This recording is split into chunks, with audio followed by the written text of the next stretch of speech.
my dear student, welcome to the Shahu studying of maths class and students आपण chapter discuss करतोय ratio and proportion. So here is the question. So हा same question मागच्या क्लासमध्ये discuss केला होता आणि मी त्या ठिकाणी तुम्हाला सांगितलं होतं की बघा हा 2/3 असायला पाहिजे. अदरवाईज आपलं जे आन्सर आहे ते निगेटिव्ह येत होतं. तुम्ही पाहिलं असेल मागच्या क्वेश्चन मध्ये लास्ट लास्ट क्वेश्चनच पाहिला होता आपण या टाईपचा.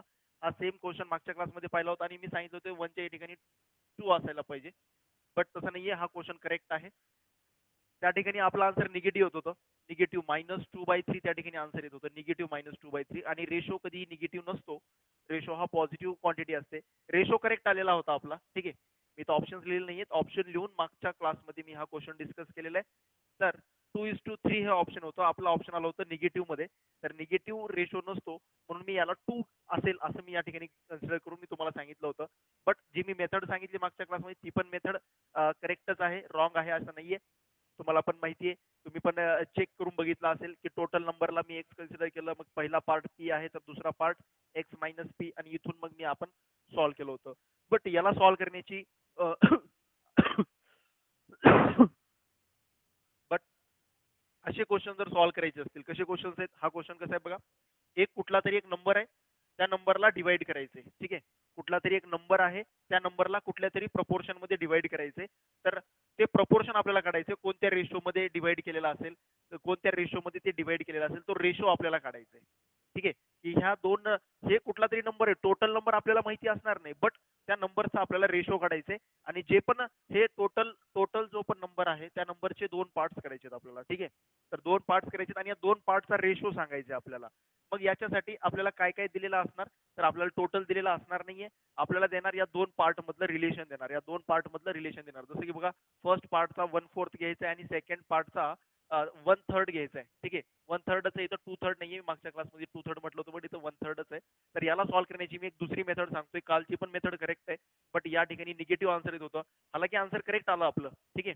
आन्सर करेक्टच आलं, निगेटिव्ह जरी आलं तरी आन्सर करेक्टच आलं. बट त्यापेक्षा इझिएस्ट वे मी या ठिकाणी तुम्हाला सांगतोय की काय करायचंय, की कुठलाही हा कॉन्सेप्टच केव्हा वापरायचा, कुठलाही एका नंबरला 2 पार्ट मध्ये डिवाइड करायचे आणि त्या 2 पार्ट मध्ये डिवाइड केल्यानंतर त्याचा जो रेशो आहे तो सांगायचा. रेशो आपल्याला सांगायचे. मग हे 2 नंबर पण माहिती नाहीये, टोटल पण माहिती नाहीये, मग दिलंय काय, तर आपल्याला दिलंय की हा जो फर्स्ट पार्ट आहे, या फर्स्ट पार्टचा 1/4 आणि सेकंड पार्टचा 1/3 यांचा सम मधलं हे जर टुगेदर घेतले, टुगेदर म्हणजे यांचा जर सम केला तर ते टोटलच्या हाफ येतं. म्हणजे एक इक्वेशन बनवता येतं. या 2 पार्ट मधलं रिलेशन आपल्याला सांगितलेलं आहे, तिथून आपल्याला एक इक्वेशन बनवता येतं. बट आपल्याला ते इक्वेशन बनवता येतं, बट आपल्याला त्या दोघांचा काय करायचं, दोन्ही पार्टचा रेशो सांगायचे. तर अशा वेळेस कुठल्याही एका नंबरला 2 पार्ट मध्ये डिवाइड करायचं आणि त्या 2 पार्टचा जर रेशो सांगायचा असेल तर या ठिकाणी आपण त्या टोटल पार्टला मी 1 ॲज्युम करणार. ठीक आहे. टोटल पार्टला नेहमी अशा पद्धतीचा क्वेश्चन, एक टोटल आहे त्याचे 2 पार्ट्स माहिती नाहीयेत, बट त्या दोन्ही पार्टचा रेशो सांगायचा आहे. तर टोटल पार्टला 1 ॲज्युम करायचा आणि रेशो पण ॲज्युम करायचा. या ठिकाणी जे 2 पार्टचा रेशो येणार आणि रेशो पण ॲज्युम करायचा आणि ratio is equal to x:1. ठीक आहे. नंतरचा रेशो नेहमी 1च घ्यायचा. टोटल पार्ट 1 ॲज्युम करायचा आणि रेशो घ्यायचा x:1. आणि मग आता इथून पुढे त्यांनी जे काही इक्वेशन बनवायला सांगितले ते याच्या अकॉर्डिंग इक्वेशन बनवायचं. ठीक आहे. लक्षात येत आहे मी काय म्हटलं ते. तर या ठिकाणी मी टोटल पार्ट 1 घेतला, त्यामुळे कॅल्क्युलेशन सोपं होतं. टोटल पार्ट 1 का घेतला असा प्रश्न पडतो. बेटा कॅल्क्युलेशन इझी होतं, त्यामुळे मी टोटल पार्ट 1 घेतला. तुम्ही पण नेहमी ज्यावेळेस टोटल एखादी कुठली तरी अमाऊंट आहे, त्या अमाऊंटचे 2 पार्ट करायचे, त्यांचा रेशो सांगायचा आहे. त्या ठिकाणी त्या टोटलला 1 कन्सिडर करा आणि रेशोला पण x:1 कन्सिडर करा, असाच रेशो कन्सिडर करायचा.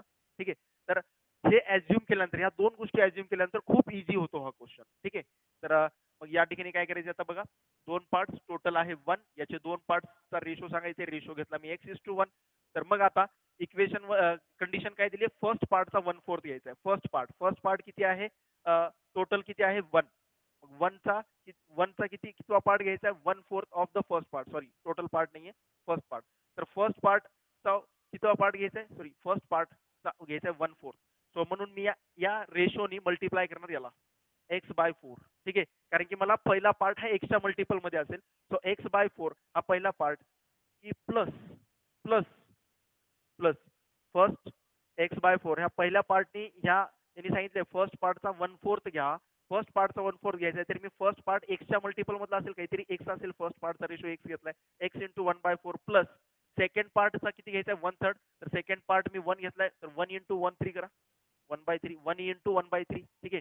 कारण की सेकंड पार्ट 1च्या मल्टिपल मध्ये असला पाहिजे आणि याने ह्या पार्टने या रेशोला मल्टिप्लाय करायचे. देन इक्वल टू काय पुट करणार, equal to half of the original number, original नंबरचा हाफ म्हणजेच 1चा हाफ. या ठिकाणी काय घेणार मी 1चा हाफ घेणार, ठीक आहे. चला 1चा हाफ घेतला. आता याला सॉल्व्ह करून बघा 1चा हाफ. याला सॉल्व्ह केल्यानंतर तुम्हाला डायरेक्टली आन्सर भेटून जाईल. x/4 इज इक्वल टू इकडे आहे 1 हाफ इंटू 1 म्हणजे हाफ प्लस 1/3 इकडे जाऊन -1/3. x/4 इज इक्वल टू इथे किती येतो 1/6. इकडे गेल्यानंतर किती येतो, हा डिवाइडचा 4 इकडे गेला तर किती येतो x is equal to 4/6, that is 2 2 4 2 3 6. तर x ची व्हॅल्यू येते बेटा लगेच 2/3, 2:3. x ची व्हॅल्यू आली 2:3. म्हणजेच रेशो काय असेल आपला, रेशो असेल आपला 2/3:1. रेशो काय असेल आपला 2/3:1 म्हणजेच 2:3. x ची जी व्हॅल्यू आहे that is the ratio. x ची जी पण व्हॅल्यू येते ती रेशो. x ची व्हॅल्यू आली 2/3:1. 2/3:1 म्हणजे या दोन्ही रेशोला जर मी 3 ने मल्टिप्लाय केलं, याला 3 ने मल्टिप्लाय केलं की 2 राहतो, याला 3 ने मल्टिप्लाय केलं की 3 येतो. 2:3 हा आपला रेशो. हेच आन्सर आपलं काल आलं होतं. बट हे आन्सर काल येत असताना निगेटिव्ह आन्सर आलं होतं, निगेटिव्ह आन्सर येत होतं. मग निगेटिव्ह येत नाही म्हणून मी इथं 2 केलं होतं, बट इथं 1च आहे आणि त्याला सोडवण्याची ही पण एक इझिएस्ट वे आहे. टोटल पार्टला 1 कन्सिडर करणार, रेशो कन्सिडर करणार, रेशोचे जे पण टर्म्स आहेत त्यांनी या पार्ट्सला मल्टिप्लाय केले मी x × 1/4 अँड सेकंड पार्टला सेकंड पार्ट 1च्या मल्टिपल मध्ये, सो 1 × 1/3 या दोघांचा सम टुगेदर करायचं. यांचा सम हा काय असेल टोटल ओरिजिनल नंबरच्या हाफ असेल. सो इथून एक इक्वेशन बनलं, तिथून रेशो काढला, ठीक आहे. तर हे करेक्शन कालचं करेक्शन म्हणता येणार नाही कारण की कालचं पण आन्सर आपलं करेक्टच आलं होतं, फक्त निगेटिव्ह येत होतं, ठीक आहे. तर ही बेस्ट आहे आणि शॉर्टकट बेस्ट मेथड आहे, ठीक आहे. कमी टायमिंग मध्ये सॉल्व्ह करता येते. चलो जाऊयात आजच्या आता इम्पॉर्टंट पार्ट कडे, दॅट इज प्रपोर्शन, ठीक आहे. आज आपण प्रपोर्शन स्टार्ट करणार आहोत. इतके दिवस आपण रेशोचे कॉन्सेप्ट पाहिले, पण आता आपण थोडेसे प्रपोर्शनचे पण कॉन्सेप्ट पाहणार आहोत, that is properties. Very very important part, खूप या चॅप्टरचा खूप इम्पॉर्टंट पार्ट आपण स्टार्ट करतोय, प्रपोर्शन. चला प्रपोर्शन, ओके क्लिअर आहे. तर पहा प्रपोर्शन मध्ये आता तुम्हाला माहिती आहे 4 नंबर्स प्रपोर्शन मध्ये आहेत. समजा डायरेक्ट प्रपोर्शन, ठीक आहे. A:B, C:D याला म्हणतो आपण प्रपोर्शन. प्रपोर्शन कशाला म्हणतो, ज्यावेळेस दोन रेशो इक्वल असतात त्यावेळेस त्याला म्हणतो आपण प्रपोर्शन.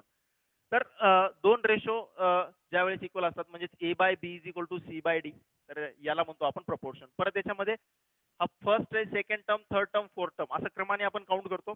याला म्हणतात first proportion, second proportion, third proportion, fourth proportion, ठीक आहे. तर हे झालं जस्ट प्रपोर्शन, जस्ट प्रपोर्शन. आणि याच्यामध्ये क्वेश्चन कसे विचारतील, कुठलेही 3 देतील आणि चौथा प्रपोर्शन विचारतील. म्हणजे फर्स्ट, थर्ड आणि फोर्थ प्रपोर्शन दिला तर सेकंड प्रपोर्शन विचारतील. तर व्हॅल्यू पुट करायच्या, रेशो इक्वल करायचं, काढायचं, हे सगळ्यांनाच माहिती आहे. देन सेकंड टाइप आहे प्रपोर्शनचा मीन प्रपोर्शनल. मीन प्रपोर्शनल किंवा यालाच कंटिन्यूड प्रपोर्शन पण म्हणतात, कंटिन्यूड प्रपोर्शन. मी सुरुवातीला पण सांगितलं होतं तुम्हाला एकदम हा चॅप्टर सुरू करायच्या स्टार्टिंगला की हे पण एक प्रपोर्शनचे टाइप्स आहेत, मीन प्रपोर्शनल म्हणा किंवा कंटिन्यूड प्रपोर्शन म्हणा. तर मी याचे एक्झाम्पल्स घेत बसत नाही, हे खूप सिंपल आहे म्हणून लगेच मी पुढे येतोय. तर कंटिन्यूड प्रपोर्शन किंवा मीन प्रपोर्शनल म्हणजे काय, तर कंटिन्यूड म्हणजेच टर्म सेम असणार, प्रपोर्शनच घ्यायचं आहे. बट इथं बघा A, B आणि C, D याच्यामध्ये काय होतं, हे टर्म्स सेम होते, सॉरी टर्म्स डिफरंट आहेत. सगळे चारही टर्म्स एकमेकांपासून डिफरंट आहेत. इथं कंटिन्यूड प्रपोर्शन म्हटलंय म्हणजेच आपल्याला टर्म्स कॉमन घ्यायचे. तर एक टर्म जी मिडलची टर्म आहे ती कॉमन घ्यायची, दॅट इज A:B, B:C. एक टर्म कॉमन असली पाहिजे, त्याला म्हणतो आपण कंटिन्यूड प्रपोर्शन किंवा मीन प्रपोर्शनल. यालाच कसं लिहिता येतं, A/B = B/C. जर असं असेल तर याला मी म्हणणार कंटिन्यूड प्रपोर्शन, याला मी म्हणणार कंटिन्यूड प्रपोर्शन. तर इथं 3 टर्म्स बद्दल घेतलं, असं 4 टर्म्स बद्दल पण असू शकतं. A:B, B:C, C:D 4 बद्दल पण असू शकतं. म्हणजेच A/B = B/C = C/D. हे पण एक कंटिन्यूड प्रपोर्शन आहे, ठीक आहे. हे पण कंटिन्यूड प्रपोर्शन 2 रेशो बद्दल आणि हे 3 रेशो बद्दल कंटिन्यूड प्रपोर्शन. आणि बघा प्रत्येकामध्ये टर्म कॉमन आहे, प्रत्येक रेशो मध्ये एक टर्म कॉमन आहे, ठीक आहे. तर हे आली कंटिन्यूड प्रपोर्शनची डेफिनेशन. याची एक कंडिशन असते बघा, इथं क्रॉस मल्टिप्लाय केले काय भेटतं, B × B, B², A × C, AC. So B² = AC he condition असते आणि B √AC, B √AC, ठीक आहे. तर आता या ठिकाणी जी टर्म कॉमन आहे ना, हे मी याच्यावरून एक रिझल्ट काढला. कंटिन्यूड प्रोपोर्शन कशाला म्हणणार? एक एक टर्म कॉमन असेल, 2 रेशो मध्ये एक टर्म कॉमन असेल. जर 3 रेशो असतील तर 3 रेशो मध्ये 2 टर्म्स कॉमन येणार, बी बी सी सी कॉमन आला. ठीक आहे. तर हे एक टर्म कॉमन असले आणि त्यांचा रेशो जर इक्वल असेल तर मग मी त्याला म्हणणार रेशो तर इक्वलच असायला पाहिजे कारण की प्रोपोर्शन आहे. ठीक आहे.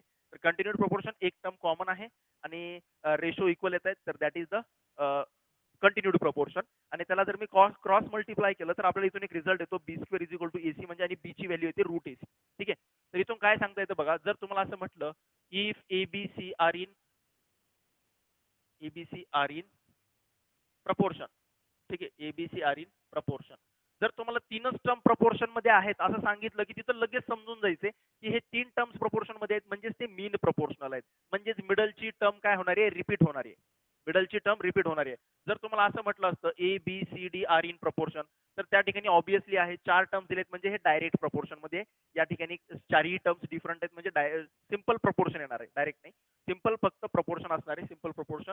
बट तीनच टर्म्स दिलेत आणि प्रपोर्शन मध्ये म्हणतोय म्हणजे ही मिडल टर्म रिपीट येणार आहे, म्हणजे या ठिकाणी प्रपोर्शन असं असणार, कंटिन्यूड प्रपोर्शन असणार ए by B B bye C. तीनच टर्म्स आहेत आणि प्रपोर्शन मध्ये आहेत म्हणजे मिडलची टर्म रिपीट होणार. सो मग एबीसी हे जर प्रपोर्शन मध्ये आहेत म्हटलं की लगेच तुमच्या लक्षात येणार की हे मीन हे कंटिन्यूड प्रपोर्शन आहे आणि मग याला म्हणतो, या मधल्याला म्हणतो आपण मीन प्रपोर्शनल. ठीक आहे. या मधल्याला काय म्हणतो? मीन प्रपोर्शनल. या मधल्याला नाव असतं सेपरेट. याला कंटिन्यूड प्रपोर्शन म्हणजे या पूर्ण एबीसी हे प्रपोर्शन मध्ये आहे म्हटलं की या सगळ्याचं नाव होणार कंटिन्यूड प्रपोर्शन आणि या मधल्याला सेपरेट नाव आहे मीन प्रपोर्शनल. जो मिडलचा नंबर असतो ना याला म्हणतो आपण मीन प्रपोर्शनल. मग ह्या मधल्याचं काय रिलेशन असतं? ह्या बी मध्ये काय स्पेशल काय आहे बी मध्ये? तर बी मध्ये स्पेशल आहे बेटा हे दिसतंय, बी मध्ये हे स्पेशल आहे की हे बी स्क्वेअर जो असतो या मधल्या टर्मचा जर स्क्वेअर केला ना तर तो एक्स्ट्रीमच्या टर्म्सचा प्रोडक्टच्या इक्वल मध्ये येतो. मिडल मीन प्रपोर्शनलचा स्क्वेअर केला की तो एक्स्ट्रीमच्या टर्म्सच्या प्रोडक्टच्या इक्वल मध्ये असतो. किंवा असं पण म्हणू शकता की जर तुम्हाला मीन प्रपोर्शनल काढायचं असेल तर mean proportional is equal to product of extreme terms square root of the product of extreme terms. एसीचा प्रोडक्ट घेऊन त्यांचा काय घ्यायचा? Square root. ठीक आहे. तर ही लक्षात ठेवा हिंट. याच्यावरून आपल्याला एक्झाम्पल सॉल्व्ह करायचे आणि इथून आला तर एखादा एक्झाम्पल येऊ शकतो. तर लक्षात काय घ्यायचंय याच्यावरून तर खूप सिंपल एक्झाम्पल येणार आहे, बट कंटिन्यूड प्रपोर्शन मध्ये लक्षात ठेवायचे मिडल टर्म रिपीट येणार आहे तरच मी त्याला काय म्हणणार? Continued proportion. दुसरी गोष्ट, जी मिडलची टर्म असते त्याला एक सेपरेट नाव आहे मीन प्रपोर्शनल. त्याच्यामध्ये काय त्या मीन प्रपोर्शनचं रिलेशन काय असतं? तर जो मीन प्रपोर्शनल आहे तो एक्स्ट्रीम टर्म्सच्या प्रोडक्ट आणि स्क्वेअर रूटच्या इक्वल मध्ये असतो. प्रोडक्ट घेऊन स्क्वेअर रूट घेतल्यानंतर जी पण व्हॅल्यू येते ती या मीन प्रपोर्शनलच्या इक्वल मध्ये असते. ठीक आहे. तर हे होते आपले फंडामेंटल काही पॉइंट्स. तर आता आपण जाणार आहोत पुढे. ठीक आहे. कडे आता इथं तुम्हाला हे माहिती असेल की product of extreme terms is equal to product of mean middle terms. हे पण फॉर्म्युले जे फंडामेंटल आहेत हे तुम्हाला माहिती असतीलच. ठीक आहे. प्रपोर्शन मध्ये असतं ना अशा पद्धतीने A by B is equal to C by D. तर एबीसीडी प्रपोर्शन मध्ये दोन रेशो इक्वल आले एबीसीडी प्रपोर्शन मध्ये. यालाच मी काय लिहू शकतो? एडी क्रॉस मल्टिप्लाय केलं तर AD is equal to BC. तर ए आणि डी काय होता? ए आणि डी काय होता? ए आणि डी ही लास्ट टर्म्स आहेत. So product of extremes. Product of एक्स्ट्रीमचा प्रोडक्ट आणि बीसी म्हणजे काय आहे? Product of middle terms. हे नेहमी इक्वल असणार. प्रपोर्शन मध्ये आहे म्हटलं की रेशो सेम असणार. रेशो सेम आहे म्हणजेच product of extreme is equal to product of middle terms. ठीक आहे. तर हे तुम्हाला माहितीच असेल. पण इम्पॉर्टंट मीन प्रपोर्शनल बद्दल थोडंसं इम्पॉर्टंट लक्षात ठेवायचे. ठीक आहे. चला जाऊयात मग.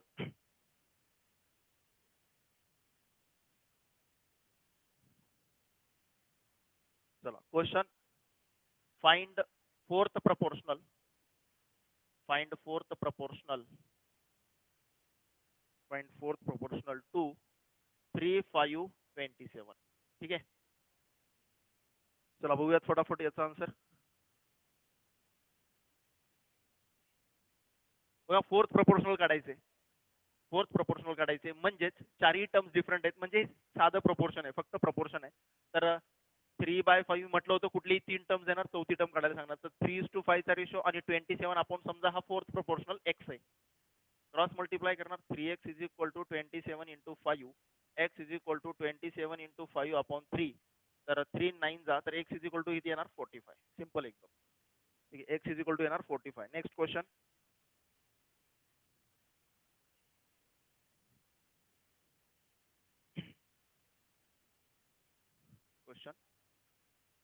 find find the third proportional.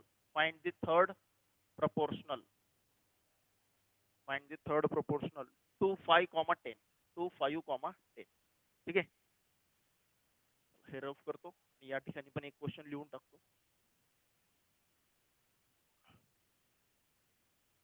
Find the mean proportional. Find the mean proportional. Mean proportional between 3 and 75. 3 आणि 75 च्या मधला मीन प्रोपोर्शनल आपल्याला फाइंड आउट करायचे. चला करूया. अगोदर इकडे येऊयात. अगोदर या क्वेश्चन कडे येऊयात. अगोदर थर्ड प्रोपोर्शनल काढायचे. आता थर्ड प्रोपोर्शनल साध्या नुसत्या प्रोपोर्शन मध्ये पण 4 टर्म्स असतात, तिथं पण थर्ड प्रोपोर्शन आहे. आणि कंटिन्यूड प्रोपोर्शन मध्ये पण 3 टर्म्स असतात, तर तिथं पण थर्ड प्रोपोर्शन आहे. ठीक आहे.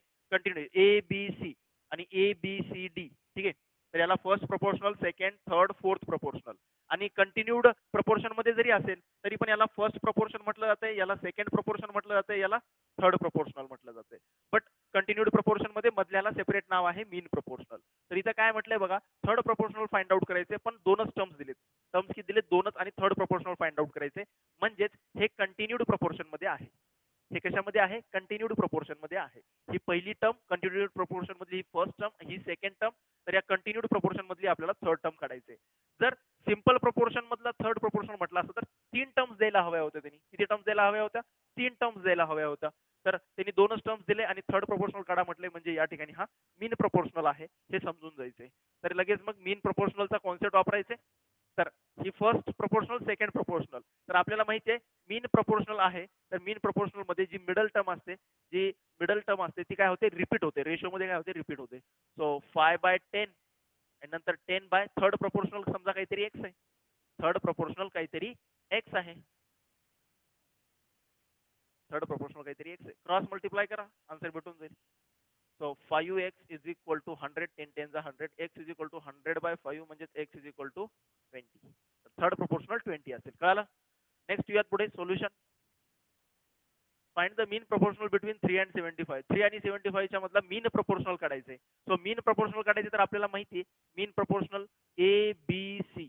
हे जर मीन प्रोपोर्शनल काढायचे तर म्हणजेच कंटिन्यूड प्रोपोर्शन असणार. मीन प्रोपोर्शनल म्हणजे 100% त्या ठिकाणी कंटिन्यूड प्रोपोर्शनच असणार. कारण की कंटिन्यूड प्रोपोर्शन असेल तरच या मिडल टर्मला काय म्हणतो आपण? मीन टर्म म्हणतो. मीन प्रोपोर्शनल म्हणतो. मीन प्रोपोर्शनल. ठीक आहे. मग याच्यामध्ये काय रिलेशन असतं? तर याच्यामधलं रिलेशन असतं B is equal to root A C. जो मीन प्रोपोर्शनल असतो तो एक्स्ट्रीमच्या टर्म्सचा प्रोडक्ट आणि त्याच्या स्क्वेअर रूटच्या इक्वल मध्ये असतो. जो मीन प्रोपोर्शनल आहे प्रोडक्ट ऑफ एक्स्ट्रीम आणि त्याच्या स्क्वेअर रूटच्या इक्वल मध्ये असतो. सो रूट ए सी, ए किती आहे? 3. बी किती आहे? सी किती आहे? 75. याच्यामधला मीन प्रोपोर्शनल काढायचे, याच्या आतमधला असणारा बिटवीनचा. मग बिटवीनचा बी काढण्यासाठी एक्स्ट्रीमच्या नंबरचा प्रोडक्ट इंटू प्रोडक्ट आणि मग देन स्क्वेअर रूट. ठीक आहे. सो काय येऊन जाईल मग या ठिकाणी? 75 3 So 225 चा square root 15. So mean proportional असेल 15. मीन प्रोपोर्शनल किती असेल? 15. सिंपल, एकदम एकदम सिंपल. ठीक आहे. चला जाऊयात पुढे फटाफट.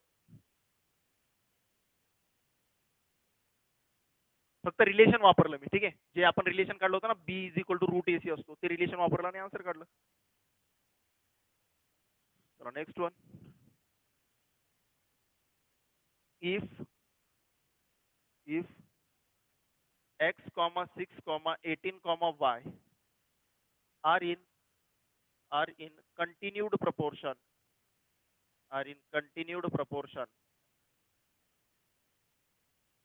find x and y. Okay. Then second question या साइडला लिहितो. Find the numbers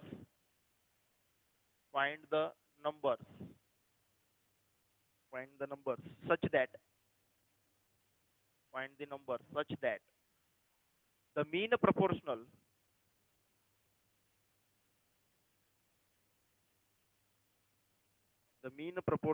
between them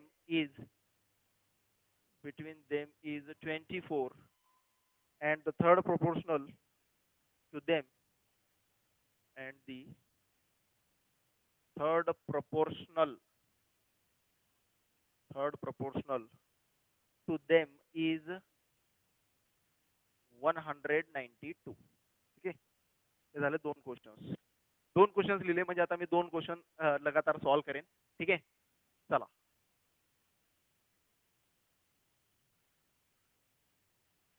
solution first one solve करूयात अगोदर या ठिकाणी. काय म्हटलेलं आहे, 4 टर्म्स दिलेत आणि 4 टर्म्स कंटिन्युटी प्रोपोर्शन मध्ये म्हणून सांगितलंय. ठीक आहे, आपल्याला नेहमी असा भ्रम झालेला असतो, 4 टर्म्स बघितले की प्रोपोर्शन म्हणजे पहिल्या दोघांचा रेशो दुसऱ्या दोघांचा रेशो सेम असेल. बट इथं त्यांनी सांगितलेलं आहे हा साधं प्रोपोर्शन नाहीये, हे कंटिन्युड प्रोपोर्शन आहे. तर कंटिन्युड प्रोपोर्शन आहे म्हणजेच प्रत्येक रेशो मध्ये एक टर्म रिपीट करणार आहे. ठीक आहे, मग त्याच पद्धतीने याला एक वेळेस लिहून बघूयात आणि मग बघूयात एक्स आणि वाय ची व्हॅल्यू कशी काढता येईल. तर x/6 हा पहिला रेशो, दुसरा रेशो काय येईल, इक्वल मध्ये येईल दुसरा रेशो 6/18. पहिला डिवाइड मध्ये 6 आला तर पुढे 6 रिपीट करणार. आता डिनॉमिनेटर मध्ये 18 आला तर पुढे 18 रिपीट करणार, 18/y. तर अशा पद्धतीने बघा, कारण की हे 4 टर्म्स कंटिन्युटी प्रोपोर्शन मध्ये दिलेत, तर इथून 3 रेशो बनतील रिपीटचे. आता एक्स आणि वाय ची व्हॅल्यू काढायची, तर अगोदर या दोघांना सॉल्व्ह करूयात. x/6 is equal to 6/18. 6 1 जा 6 3 जा, हा x इज इक्वल टू हा डिवाइडचा 6 1 च्या मल्टिप्लिकेशन मध्ये 6 divide by 3 x is equal to आला 2. ठीक आहे, देन या ठिकाणी आता या दोघांना सॉल्व्ह करणार. y ची व्हॅल्यू काढायची, तर हे दोन इक्वल करणार. 6/18 is equal to 18/y. y ची व्हॅल्यू काढायची 18 इंटू 18, 18 इंटू 18 आणि मल्टिप्लाय डिवाइड मध्ये 6 6 3 जा 18. y is equal to 54. y ची व्हॅल्यू 54. एकदम सिंपल, लगेच भेटून गेलो. ठीक आहे, चलो. आता बघूयात या ठिकाणी काय काय करता येईल आपल्याला.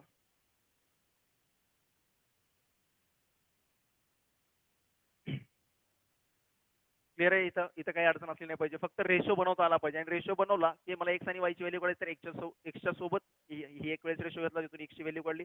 हा दोन्ही टर्म्स माहिती असलेली जी पण जुनी टर्म्स माहिती असलेला जो रेशो आहे तो एक वेळेस वायच्या इक्वल मध्ये घेतला, एक वेळेस एक्सच्या इक्वल मध्ये घेतला आणि दोन्हीच्या व्हॅल्यूज भेटून गेल्या. ठीक आहे,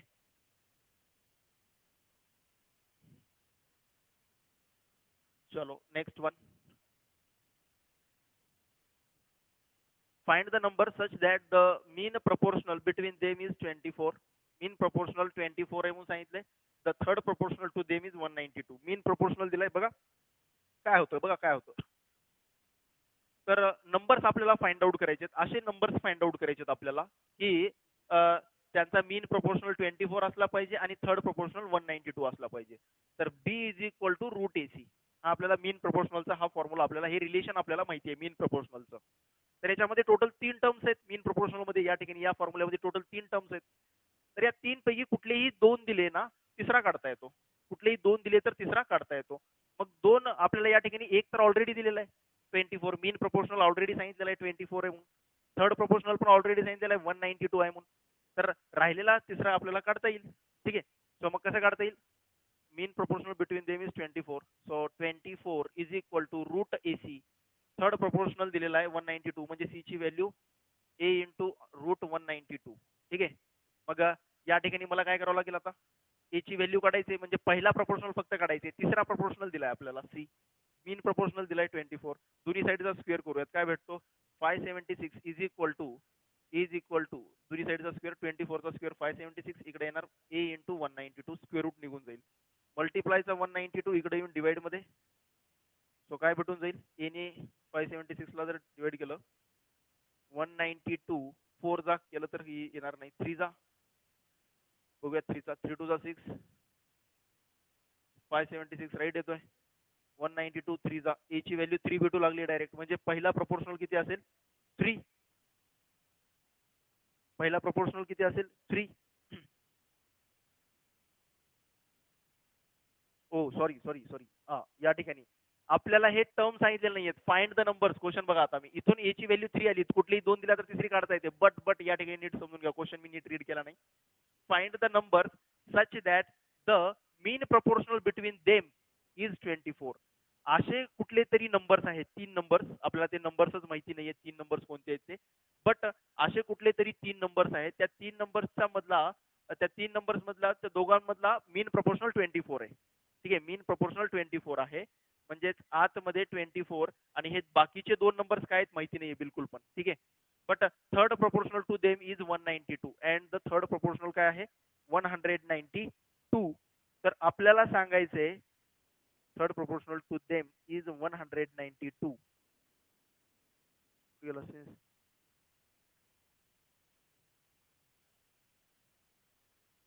ओके, थर्ड प्रोपोर्शनल दिलाय, मीन प्रोपोर्शनल दिलाय, ए ची व्हॅल्यू तर 3 आली आपली डायरेक्टली.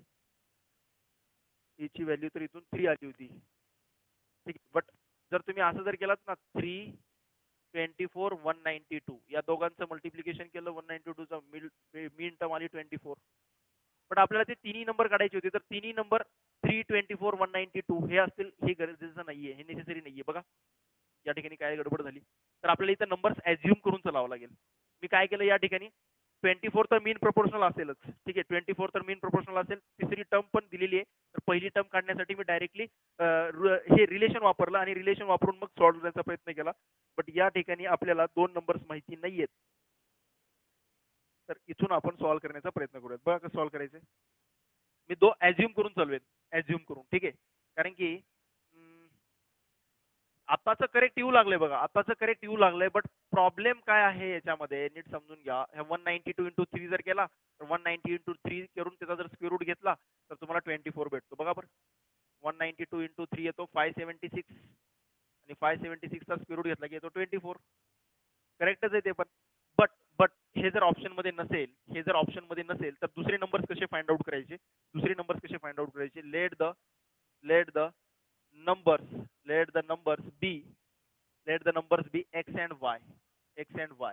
म्हणजे दोनच नंबर काय अज्युम केले मी, कारण की आतमधला मीन प्रोपोर्शनल ऑलरेडी दिलेला आहे. मला फक्त एक्स्ट्रीमचे दोन नंबर्स फाइंड आउट करायचे, एक्स्ट्रीमचे दोन नंबर्स फाइंड आउट करायचे.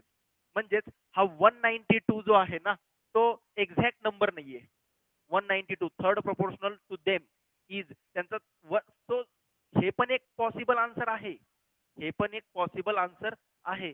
बट याच्या व्यतिरिक्त दुसरं पण एक पॉसिबल आन्सर आहे. म्हणजे हे जर ऑप्शन मध्ये दिलं नसेल, समजा इथं जर ऑप्शन दिले असते आणि त्या ऑप्शन मध्ये 3 आणि 192 जर नसला असता तर तुम्ही काय करणार मग त्या ठिकाणी.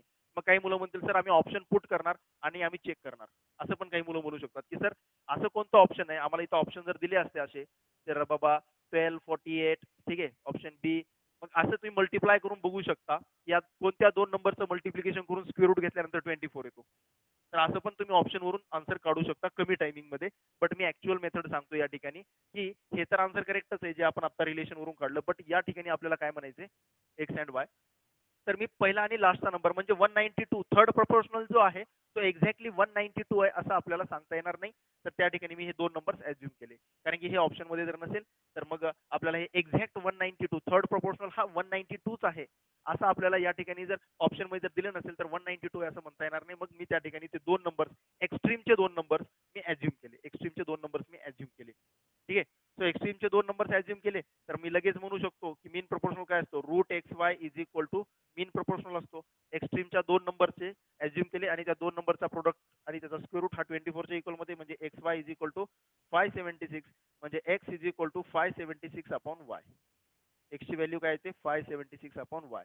आता जे पण दोन नंबर्स मी ॲझ्युम केलेत ते आता 192 जर ऑप्शन मध्ये नसेल, नीट समजून घ्या खूप इम्पॉर्टंट आहे. 192 जर ऑप्शन मध्ये नसेल तर त्या दोन नंबरचा रेशो, ठीक आहे, त्या दोन नंबरचा रेशो एक्स आणि वाय हे दोन पहिले दोन, ठीक आहे, एक्स आणि वाय घेता येणार नाही. एक्स आणि 24 है ना, since the third proportional to X and Y is 192.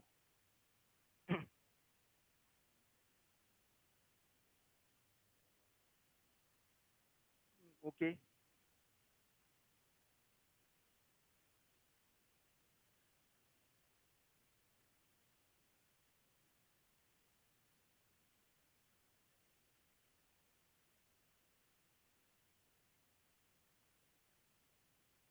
Okay, चला X and Y 576 upon Y. आता सिन्स थर्ड प्रोपोर्शनल किती दिला आपल्याला, since third proportional is third proportional is समजा थर्ड प्रोपोर्शनल किती दिलाय आपल्याला, since third proportional is 192, third proportional दिलाय 192. ठीक आहे, ओके,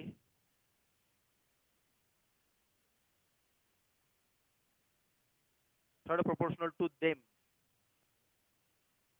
ओके, क्वेश्चन बघा, हे आन्सर का असणार नाही. क्वेश्चन कसं आहे, क्वेश्चन कसं आहे नीट समजून घ्या. आता क्वेश्चनला क्वेश्चन कसं आहे, हे आन्सर बिलकुलच असू शकत नाही. बघा काय म्हटलंय क्वेश्चन मध्ये, क्वेश्चन नीट रीड केलेलं नाहीये मीच, ठीक आहे, त्यामुळे एवढा मोठा प्रॉब्लेम येऊ लागलाय. Find the number such that the mean proportional between them. दोन नंबर्स असे ज्यांचा मीन प्रोपोर्शनल 24 आहे आणि त्या दोन नंबरचा, ज्या दोन नंबरचा मीन प्रोपोर्शनल 24 आहे, त्याच दोन नंबरचा third proportional of them. Them म्हणजे कोणते?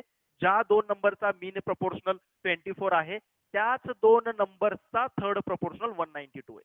लक्षात येते मी काय म्हटलं ते? आपण काय करत होतो? थर्ड प्रोपोर्शनल कोणाचा घेत होतो? की आपण तीन नंबर घेतले, ठीक आहे. आपण म्हटलं मीन प्रोपोर्शनल 24 आहे. आपण काय केलं सर? मीन प्रोपोर्शनल 24 आहे आणि थर्ड प्रोपोर्शनल लगेच किती म्हटलं? 192 आहे. राईट, असंच म्हटलं ना आपण. मीन प्रोपोर्शनल आहे आणि हा थर्ड प्रोपोर्शनल. तर हा थर्ड प्रोपोर्शनल या तीन टर्म्स मधला नाहीये, ठीक आहे.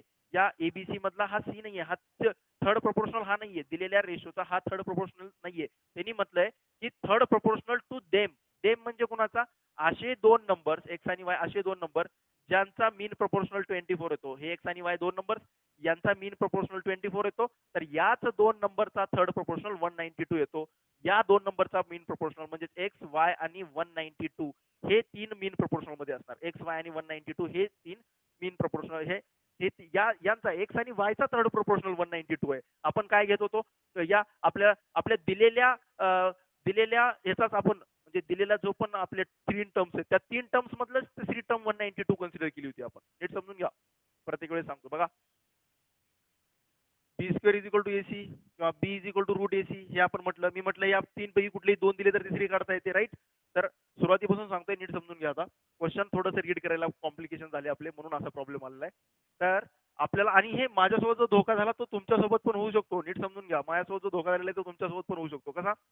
तर आपल्याला मीन प्रोपोर्शनल फाइंड आउट करायचे 24. फक्त क्वेश्चन बदलला देम म्हणल्यामुळं, या देम मुळे क्वेश्चन बदलला, एका वर्ड मुळे क्वेश्चन बदलला. मी जे समजत होतो त्याच्यापेक्षा वेगळा क्वेश्चन बनला. कशामुळे? या देम या वर्ड मुळे. तर त्यांनी म्हटले की कुठले तरी दोन नंबर्स आहेत, त्या दोन नंबरचा मीन प्रोपोर्शनल 24 आहे. समजा मी ते दोन नंबर्स एक्स आणि वाय घेतले, त्याचा मीन प्रोपोर्शनल 24 आहे, ठीक आहे. आता त्यांनी पुन्हा सांगितलंय and the third proportional to them. आता थर्ड प्रोपोर्शनल म्हटलं की आपण हे जे दोन नंबर कन्सिडर केले याच्यामधलंच हा वायच्या ठिकाणी आपण लगेच 192 पुट करत होतो. बट असं नाहीये. त्यांनी जो थर्ड प्रोपोर्शनल दिलेला आहे टू देम म्हटलंय. देम म्हणजेच ज्या दोन टर्म्सचा मीन प्रोपोर्शनल 24 येतो, त्याच दोन टर्म्सचा थर्ड प्रोपोर्शनल म्हणजे एक्स आणि वायचा थर्ड प्रोपोर्शनल 192 येतोय. म्हणजेच एक्स आणि वायचा प्रोपोर्शन 192 येतोय. म्हणजेच x upon y is equal to y upon 192 असं असणार. X upon y is equal to y upon 192. म्हणून मी इथं काय केलं की एक्स आणि वायचा मीन प्रोपोर्शनल 24 आहे, तर ह्या root x y is equal to x ची व्हॅल्यू 576 अपॉन वाय, दोन्ही साईडचा स्क्वेअर करून हे एक इक्वेशन भेटलं 1, ठीक आहे. आता पुढे त्यांनी सांगितले जे दोन टर्म्सचा मीन प्रोपोर्शनल 24 येतो, तर आपण म्हटलं एक्स आणि वायचा मीन प्रोपोर्शनल 24 येतो, तर त्याच दोन टर्म्सचा थर्ड प्रोपोर्शनल 192 आहे. म्हणजे एक्स वायचा थर्ड प्रोपोर्शनल 192 म्हणजे x upon y is equal to y upon 192 असणार. तर इथून जर तुम्ही सॉल्व्ह केला तर इथून तुम्हाला भेटेल x is equal to y square upon 192, y square upon 192. तर इथून आलेली एक्सची व्हॅल्यू इथं पुट करा, इथून आलेली एक्सची व्हॅल्यू इथं पुट करा. काय भेटेल? 576 upon y is equal to y square upon 192, y square upon 192. Clear आहे? लक्षात आलं? आता लक्षात आलं? इथंपर्यंत सॉल्व्ह केलं. आता येईन मी इकडे वरती, ठीक आहे. So Y into Y, Y cube, इकडं वाय क्यूब, इकडं काय येईल 576 इंटू 192, 576 इंटू 192. 576 ला लिहिता येतं 24 इंटू 24, 24 चा स्क्वेअर आहे. 198 ला लिहिता येतं 24 इंटू 8, ठीक आहे. हा लिहिला याच्या बदल्यामध्ये आणि हा लिहिला याच्या बदल्यामध्ये, ठीक आहे. फॅक्टर्स केले मी, फॅक्टर्स 24 इंटू 24, 576, 192 ला 24 इंटू 8. देन वाय बरोबर काय येईल मग? जे तीन वेळेस 24 आलाय, क्यूब रूट घेतल्यानंतर एकच वेळेस येईल आणि 8चा क्यूब रूट 2, तर वाय इज इक्वल टू आला 48. वाय ची व्हॅल्यू आली 48. लक्षात आलं? तर वाय ची व्हॅल्यू 48 आहे, तर एक्स ची व्हॅल्यू किती असणार? एक्स ची व्हॅल्यू काढायचे तर 576 ला, सो देअरफॉर 576 ला 48 ने डिवाइड करा, 12 भेटून जाईल, ठीक आहे.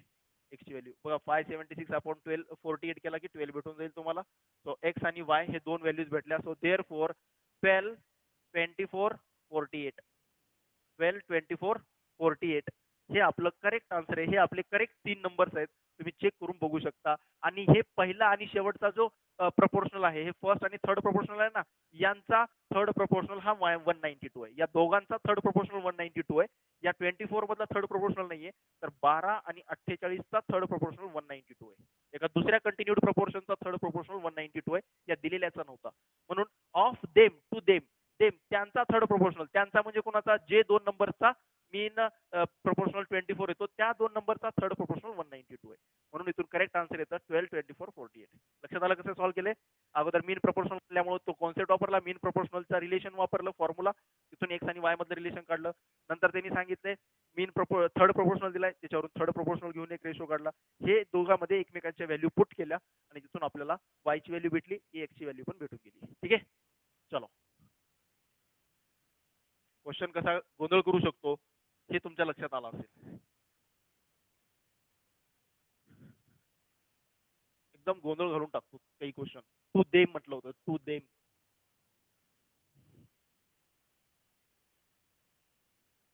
चलो नेक्स्ट वन. आता येऊयात आपण प्रॉपर्टीज कडे. Right, properties of ratio.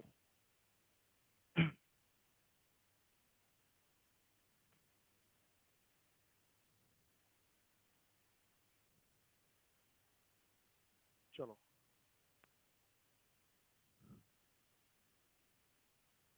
Properties of proportion. Properties of proportion. ठीक आहे, प्रपोर्शनच्या प्रॉपर्टीज. नंबर 1 फटाफट लिहून घ्यायचे. आता प्रॉपर्टीज काय काय आहेत ते, जे इम्पॉर्टंट प्रॉपर्टीज आहेत मी त्याच लिहून देणार आहे. ठीक आहे,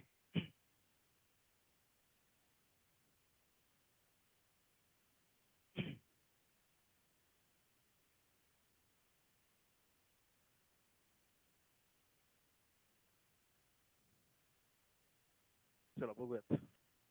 हा चलो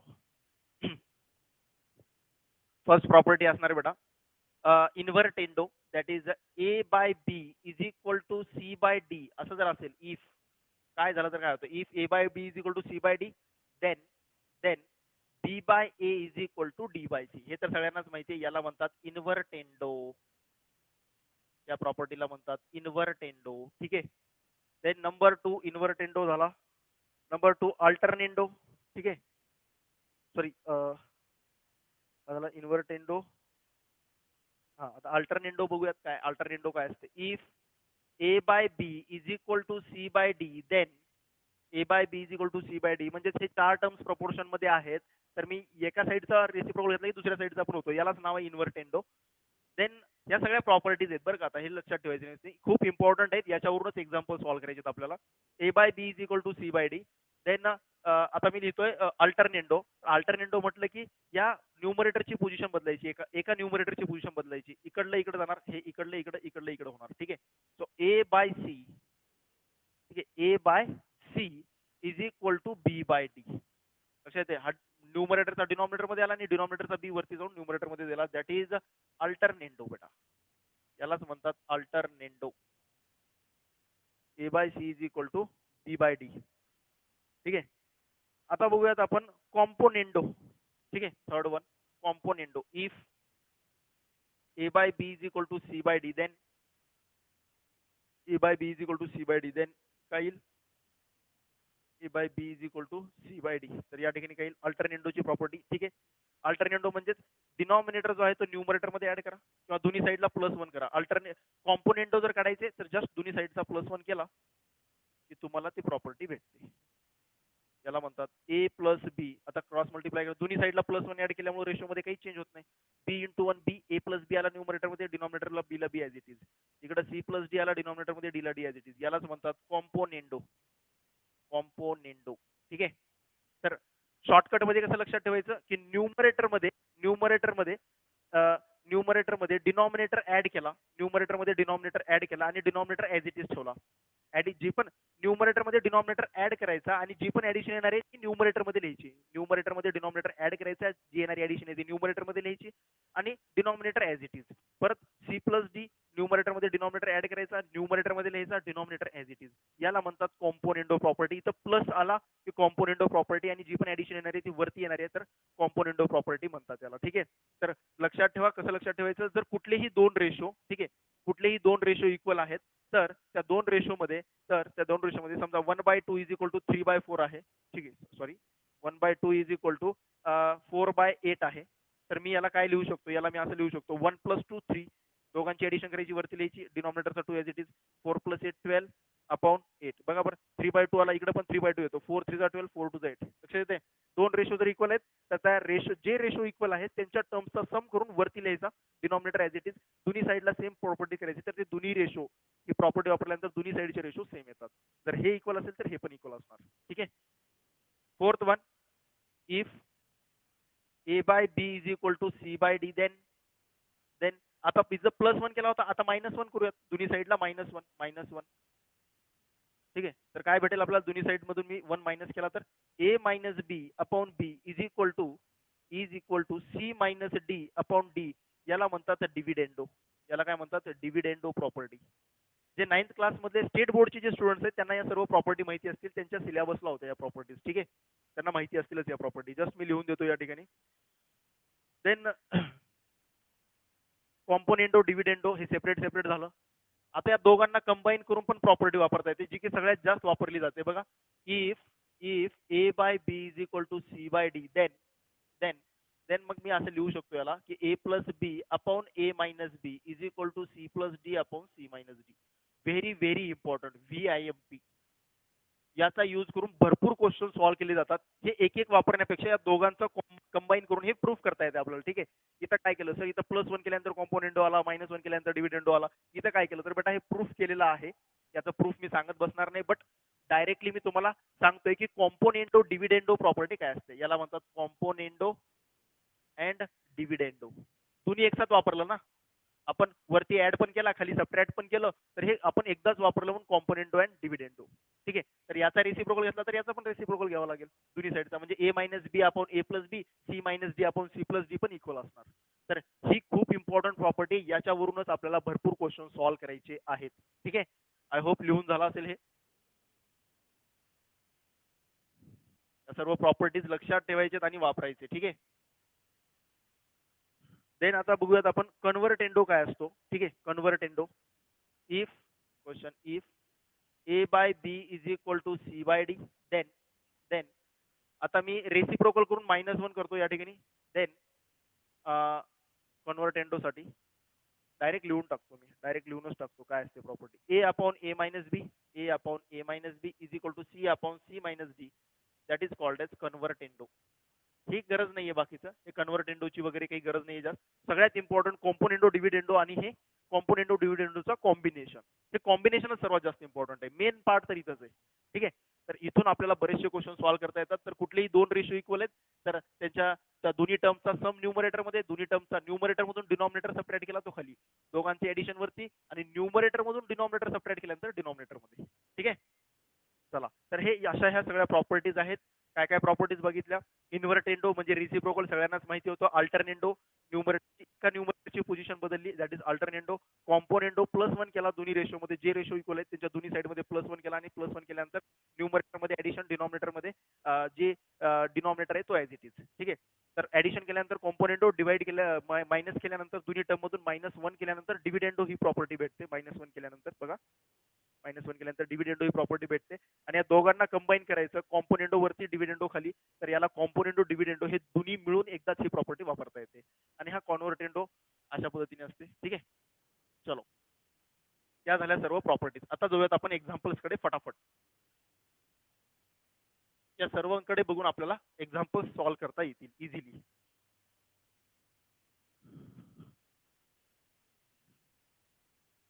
question, if x upon y, किंवा असं लिहूयात आपण, if x is to y is equal to 3:1, then find x cube minus y cube is to x cube plus y cube. x cube plus y cube. बघा आता लक्ष द्या नीट. आता important गोष्ट आहे की प्रॉपर्टीज केव्हा वापरायच्या, कॉम्पोनेंटो डिव्हिडेंडो ही प्रॉपर्टी केव्हा वापरायची. ठीक आहे. तर जो न्यूमरेटर ज्याचा आपल्याला रेशो दिला, याला मी अगोदर असं लिहून घेतो, x upon y is equal to 3/1. ठीक आहे ना. x upon y is equal to 3/1.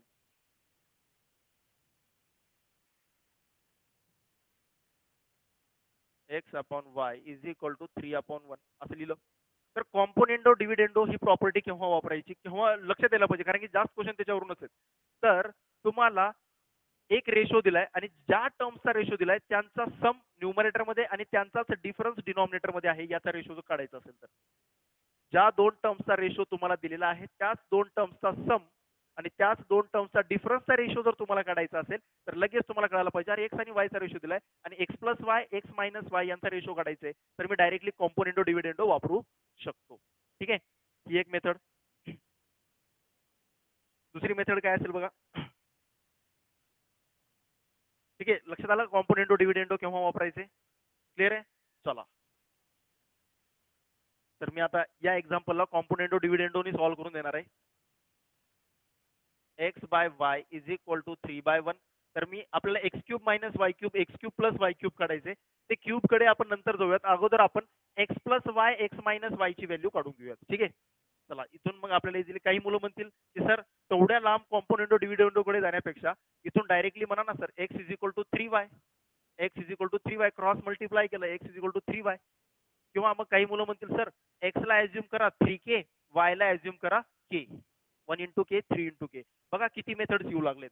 X आणि वाय ला ऍज्युम करा, ऍज्युम केलेली व्हॅल्यू इथं पुट करा, आन्सर भेटून जाईल. किंवा काही मुलं म्हणतील क्रॉस मल्टिप्लाय करा, जी पण व्हॅल्यू आली एक्सच्या ठिकाणी 3y, एक्सच्या ठिकाणी 3y पुट करा. हे दोन्ही पण मेथड्स करेक्ट आहेत, नो डाऊट. लगेच पण आन्सर येईल, नो डाऊट. पण तुम्हाला कॉम्पोनेंटो डिव्हिडेंडोची प्रॅक्टिस करायची आहे ही लक्षात ठेवा. क्वेश्चन इथून विचारण्याचे चान्सेस जास्त आहेत कॉम्पोनेंटो डिव्हिडेंडो मधून. पण मी तुम्हाला कुठलाही क्वेश्चन, ठीक आहे, बऱ्यापैकी मॅक्सिमम क्वेश्चन मी तुम्हाला कॉम्पोनेंटो डिव्हिडेंडो मेथडने सॉल्व्ह करून देण्याचा प्रयत्न करतोय. बाकी अदरवाईज याला दुसऱ्या पण मेथड्स आहेत ज्या की खूप इझी आहेत. बट ठीक आहे, इझी आहेत बट मला तुमच्याकडून कॉम्पोनेंटो डिव्हिडेंडोची प्रॅक्टिस करायची म्हणून मी हाच क्वेश्चन कॉम्पोनेंटो डिव्हिडेंडोने मी सॉल्व्ह करून देणार आहे. ठीक आहे, तर या मेथडने पण सॉल्व्ह करू शकता की x is equal to 3y cross multiply केला, एक्सच्या ठिकाणी 3y पुट करा दोन्ही ठिकाणी आणि क्यूब करून तुम्ही आन्सर काढून आन्सर सांगू शकता. ठीक आहे, पण आता कॉम्पोनेंटो डिव्हिडेंडो तर इथं मी वापरलं x plus Y upon x minus Y 3 plus 1 upon 3 minus 1. हे कुठून आलं तर हे कॉम्पोनेंडो अँड डिव्हिडेंडो प्रॉपर्टी जी मी आता तुम्हाला शिकवली, आता तुम्हाला सांगितली ती प्रॉपर्टी वापरली कॉम्पोनेंडो डिव्हिडेंडो. किती येते x plus Y upon x minus Y is equal to येतो 4/2. 3 प्लस 1 4 डिवाइड बाय 2. खाली काय येईल बघा आता 4/2 म्हणजेच काय आलं 2 1 जा 2 2 2 जा 4 म्हणजेच x plus Y upon simplest form मध्ये आणलं मी नंतर, बाकी काही नाही 2/1 2/1. आता आपल्याला म्हटलंय एक्स मायनस वाय अगोदर पाहिजे, आपल्याला वरती पाहिजे एक्स मायनस वाय. कुठं पाहिजे वरती, सो वरती घेऊयात आपण याला वरती नेऊयात दोन्ही साईडचा reciprocal. X minus y upon x plus y is equal to 1/2 is equal to 1/2. ठीक आहे, आता दोघांचा पण क्यूब करायचंय, दोघांचा पण काय करायचं क्यूब, इंडिव्हिज्युअल क्यूब पाहिजे आपल्याला इंडिव्हिज्युअल. सो कसं काढणार individual cube, so individual cube कसा काढणार, आता ब्रॅकेटचा क्यूबच मी काढू शकलो असतो. दोन्ही साईडचा जर क्यूब केला X minus Y bracket cube X plus Y bracket क्यूबचा रेशो मी लगेच काढू शकतो. ठीक आहे, बट इथं ब्रॅकेट क्यूब नाही म्हटलेलं, इथं सेपरेट सेपरेट म्हटलेलं आहे. इथं कसं म्हटलेलं आहे सेपरेट सेपरेट. तर सेपरेट सेपरेट क्यूब आपल्याला असं इथून तर काढता येणार नाही. आता इथून क्रॉस मल्टिप्लाय करून तुम्ही एक्स आणि वाय ची रेशो परत इथून याच्या पुढे सॉल्व्ह करता येत नाही. म्हणजे हा क्वेश्चन जर असा विचारला असता X X minus Y bracket cube आणि is to x plus Y bracket cube, तर आपल्याला इझिली या दोन्ही ब्रॅकेटचा क्यूब करून आपण इकडं याचा पण क्यूब केला असता. ठीक आहे, याचा पण क्यूब केला असता. मी आता इथं खाली लिहून टाकतो. म्हणजे याचा आन्सर काढण्यासाठी ही या मेथडने आन्सर भेटत नाही, कारण की या मेथडने फक्त x minus Y X plus Y काढता आला.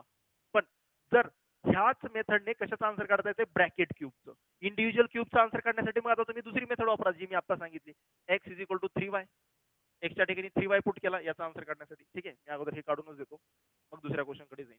दोन क्वेश्चनला कंबाईन केलं की मुलं कन्फ्यूज होऊ शकतात ना, त्यामुळं तर याचा आन्सर काढायचे तर मी या मेथडने आन्सर भेटणार नाहीये आपल्याला. का भेटणार नाहीये, कारण की सेपरेट सेपरेट क्यूब करायचे, सेपरेट सेपरेट क्यूब करायचे तर आपल्याला होल ब्रॅकेटचा, कारण की बघा मी सेपरेट सेपरेट क्यूब करू शकत नाही. मी जर दोन्ही साईडचा क्यूब केला तर ब्रॅकेटचा क्यूब होणार, मग मला सेपरेट क्यूबचा रेशो काढायचे. सो दॅट्स वाय मग मी या कॉम्पोनेंटो डिव्हिडेंडोने येण्यापेक्षा इथं क्रॉस मल्टिप्लाय करून एक्सची व्हॅल्यू 3y आली, तर x cube minus y cube upon x cube plus y cube याचा रेशो काढण्यासाठी एक्सच्या ठिकाणी 3y पुट करेन, 3y bracket cube minus y cube 3y bracket cube plus y cube. So 3 चा cube 27y cube minus y cube 27y cube plus y cube. इथे किती येणार 26y cube, इथे येणार 28y cube, Y cube cancel, इथे येणार 13, इथे येणार 17 म्हणजे 13/17. 13:17 रेशो येणार. 13:17 हा रेशो तुम्हाला यांचा भेटून जाईल. 13:17. ठीक आहे.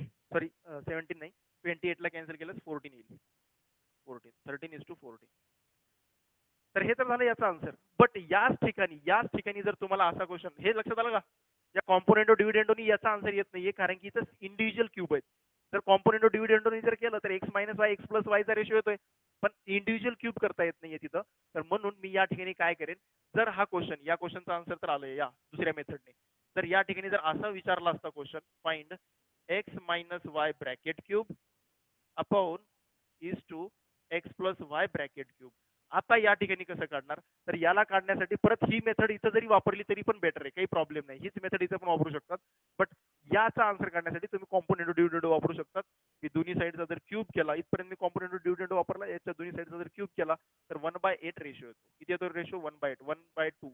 That is x minus Y bracket cube X plus Y bracket cube, यांचा रेशो येतो 1 चा क्यूब 1, 2 चा क्यूब 8, 1/8 रेशो भेटून जातो याचा. ठीक आहे, चलो जाऊयात नेक्स्ट क्वेश्चन कडे.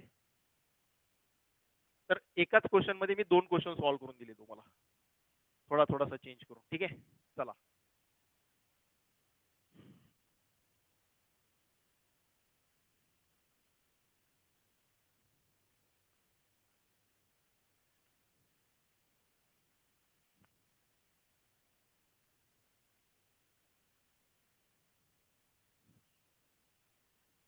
If x plus y is to x minus y equals to 4/1, find x square plus y square is to x square minus y square, याचा रेशो काढायचा.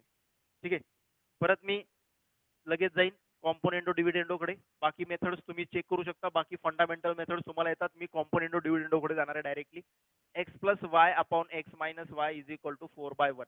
आता लगेच कसं जातोय मी बघा, तर आपल्याला एक्स स्क्वेअर प्लस वाय स्क्वेअरचा रेशो काढायचा. X square plus Y square जर मी या दोघांना ऍड केलं, बघा जर मी या दोघांना ऍड केलं तर काहीतरी टर्म कमी होणार आहे. बघा, या न्यूमरेटर मध्ये डिनॉमिनेटर ऍड केला तर वाय वाय कॅन्सल होतो, 2x येतो. आणि न्यूमरेटर मधून डिनॉमिनेटर सेपरेट केला तर एक्स कॅन्सल होतो, वाय येतो.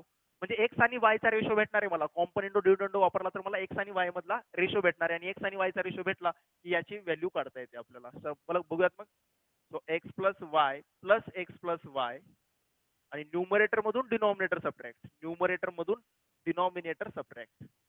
4 + 1 4 - 1 कॉम्पोनेंटो डिव्हिडेंडो. ठीक आहे, मी आता लिहित नाही. मायनस न्यूमरेटर मध्ये denominator add, x minus y add. So plus y cancel, 2x आला, खाली काय येईल, अब मायनस मायनस प्लस होऊन जाईल, minus x plus x cancel आणि मायनस मायनस प्लस वाय होऊन जाईल. खाली येईल 2y is equal to 5/3. 5/3 2 cancel झाला. एक्स अपॉन वाय च आपल्याला रेशो भेटला, एक्स अपॉन वाय चा रेशो भेटला 5/3. एक्स अपॉन वाय चा कशावरून भेटला? कॉम्पोनेंटो डिव्हिडेंडो वापरला. कॉम्पोनेंटो डिव्हिडेंडो वापरला की वाय वाय कॅन्सल झाला, खाली एक्स एक्स कॅन्सल झाला आणि एक्स आणि वाय चा रेशो भेटून गेला. ठीक आहे, 5/3. तर आता इथून क्लिअरली आपण सांगू शकतो की एक्स ची व्हॅल्यू इथून अज्युम करू शकतो. आता हे कॉम्पोनेंट हे एक्स आणि वाय चा रेशो भेटला, सो लेट मग मी एक्स ला अज्युम करू शकतो. Let x is equal to 5k आणि Y is equal to 3k. उचलायचं, याच्यात पुट करायचं, आन्सर काढून घ्यायचं. So x square plus Y square upon x square minus y square is equal to 5k bracket square, sorry हा x square म्हटलंय तर 5k bracket square plus 3k bracket square upon 5k bracket square minus 3k bracket square. So 25k square plus 9k square. इथं काही 25k square sorry minus 9k square, 25k square minus 9k square. पुढे काय येईल 34k square upon खाली येईल बघा 16k square. वरती k square तर कॅन्सल, वरती येणार 7, खाली येणार 8. दॅट इज रेशो असेल 17:8. सो याचा रेशो आला, जे फाइंड आउट करायचे त्याचा रेशो आला 17:8. कसं काढलं कळालं का? तर असा प्लस मायनस ज्या टर्मचा सम दिलाय त्याच दोन टर्मचा जर डिफरन्स दिला असेल तर त्यांना मी असं कॅन्सल आउट करू शकतो. कोणत्या प्रॉपर्टीने? कॉम्पोनेंटो डिव्हिडेंडोने. मी असं कॉम्पोनेंटो डिव्हिडेंडो वापरली की एक टर्म कॅन्सल होते आणि एक्स आणि वायच्या ज्या 2 टर्म्स दिलेल्या आहेत त्या 2 टर्मचा डायरेक्टली रेशो काढता येतो. ठीक आहे, चलो.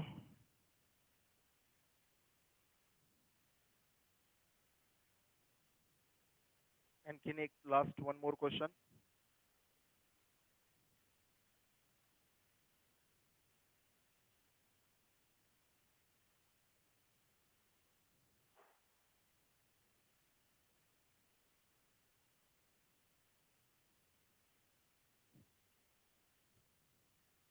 सो या ठिकाणीच आपण स्टॉप करूयात कारण की बराचसा टाइम आपला तर मग आपण बाकीचे पण एक्झाम्पल्स आहेत म्हणजे आता आपले एक्झाम्पल्सच राहिलेले आहेत ऍक्च्युली फक्त बाकी तर सगळं कव्हर झालेलं आहे आपलं म्हणजे प्रॉपर्टीज तर आज समजले असतील ह्या जवळपास 6 प्रॉपर्टीज मी लिहून दिल्या प्रपोर्शनच्या त्या प्रॉपर्टीज समजून घेऊन एक्झाम्पल मध्ये वापरायचे ठीक आहे सो भेटूयात देन स्टुडंट्स आपण नेक्स्ट क्लासमध्ये थँक्यू